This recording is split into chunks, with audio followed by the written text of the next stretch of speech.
பெங்களூர்ல கருடனை பார்த்த உடனே ராக்கி அதை கன்ஃபார்ம் பண்ணிட்டான். Here is a man who comes from that powerful place.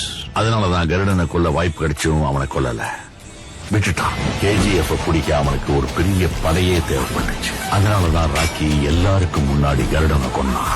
பாக்குறவங்க நெஞ்சில தைரியத்தை விதைச்சு படை வீரர்களா மாத்தினான்.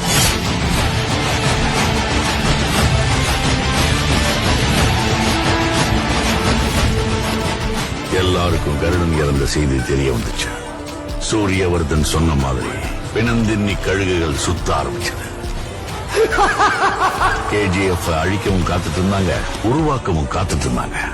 ஆனா அங்க ஏற்கனவே ஒருத்தன் தன்னோட கால் தடத்தை பதிச்சுட்டான்னு அவங்க யாருக்குமே தெரியல.